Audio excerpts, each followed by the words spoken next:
Another beautiful day in Fiji. Days like this make it hard to focus on getting ready to leave, but what an awesome season we've had. This season we sailed to some of the more remote islands of Fiji. We explored new places, and both above and below the water. There was plenty of good fishing too, and so many of our days were spent kite surfing and making the most of each day doing the things we love most.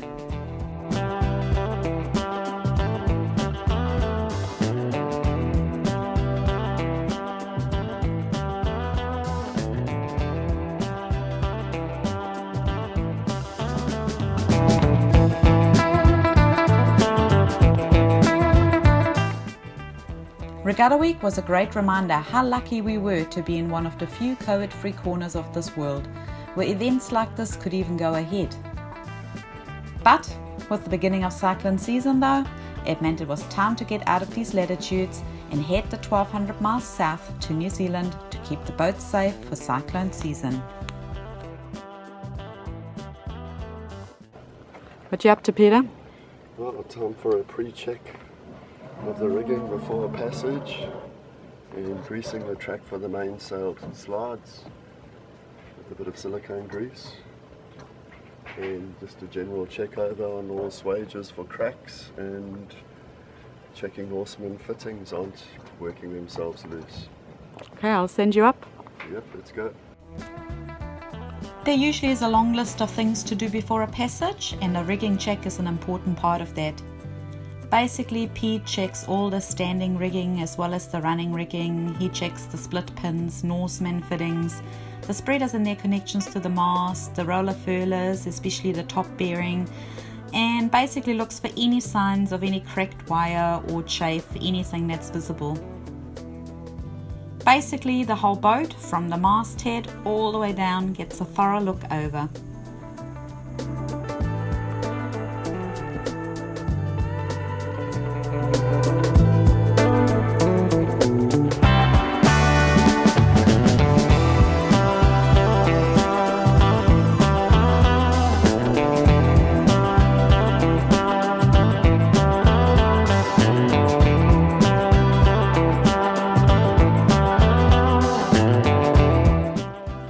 Like I said, there's usually a list of things to do to get ready for a passage. Cleaning the hull is another important job on that list, and it's usually a job we both just get stuck in and get over and done with.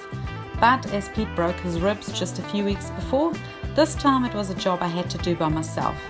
Luckily, we do have a hookah system though, which definitely makes light work of it.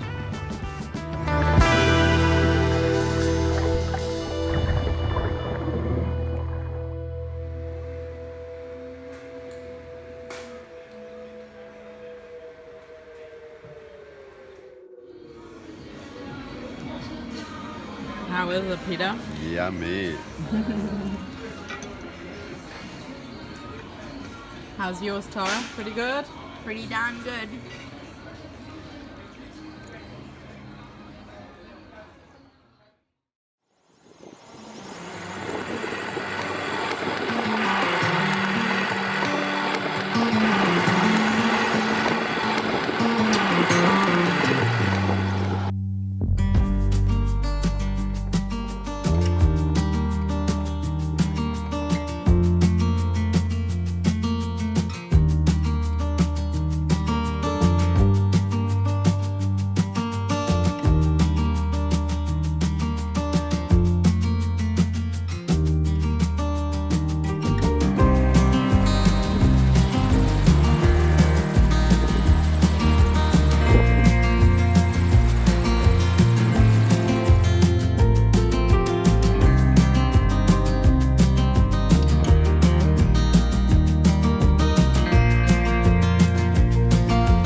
Day 2 on passage. How's it going, Thyra?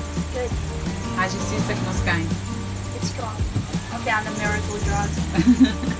So tell us a little bit about it. So you haven't been throwing up and you're feeling much better? Yeah. So I took it the night before the passage and then in the morning before the passage and then every 8 hours and I'm going to take it for the first 3 days. And so far so good. And it makes you a bit sleepy, eh? Just a little bit, yeah. I haven't been sleeping all day every day so far. Yeah, but today is already a little bit better, eh? Awesome.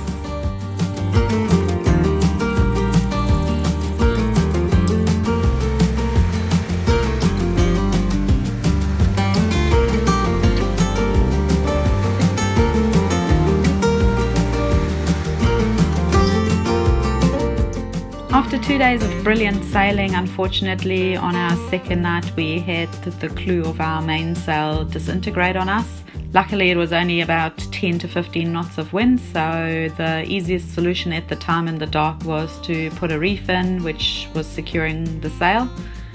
And once we had daylight we could worry about a more permanent solution. Lucky for us, we do have a fourth reef point on the mainsail that we normally don't utilize, mostly because it doesn't really reduce the sail very much. So in this instance, with us having the issue to figure out how to secure the sail without losing a lot of sail area, this was the perfect solution. All it meant was I had to climb up on the boom and lash that fourth unused reef point to our outhaul, and the problem was literally fixed.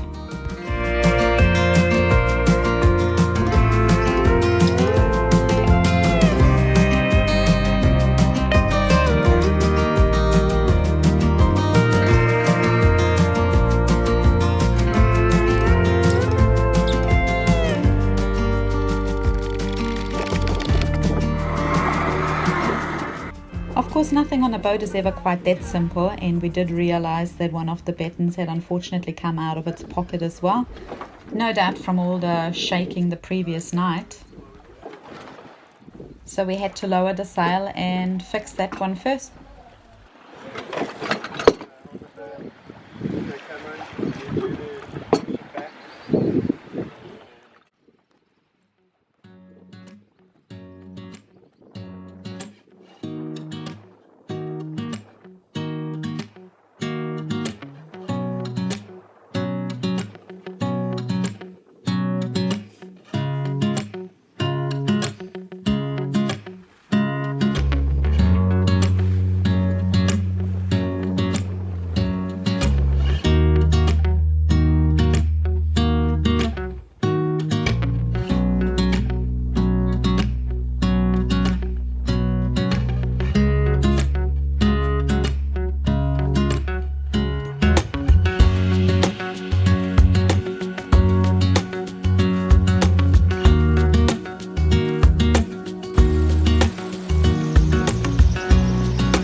Birthday at sea today. Pretty exhausting. Why? I thought I better put up.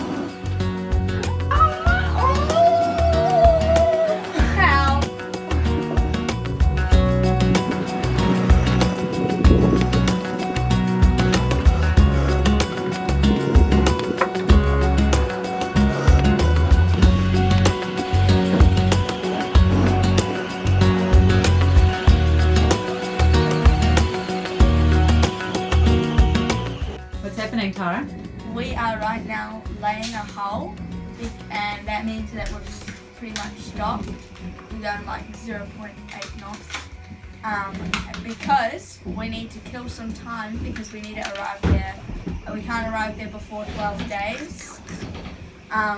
Otherwise we have to get shipped off to a facility in Auckland, which would not be fun. And especially we don't want to be with all the people that have got actual COVID, eh? Exactly.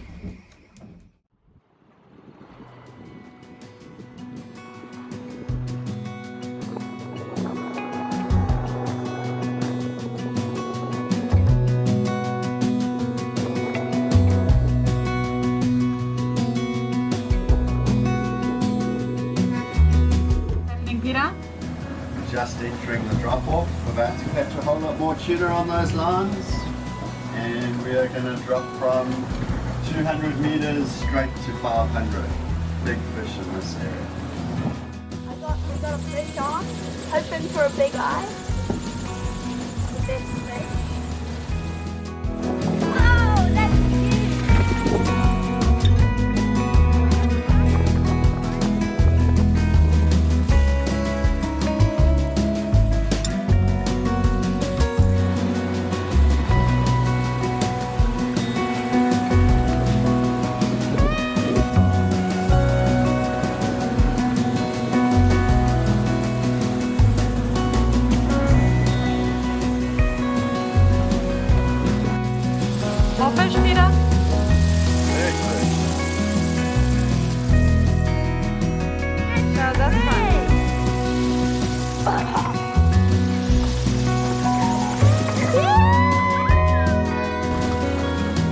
Taking 12 days on a trip that usually takes us 6 to 7 was definitely hard work, so we decided we might as well have some fun, catch some fish and fill up a little bit of food in the freezer for the next few weeks to come.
After we completed a further 2 days of quarantine on the Clew dock, we made our way south down the coast to Urquhart Bay, which is our home base when we're in New Zealand.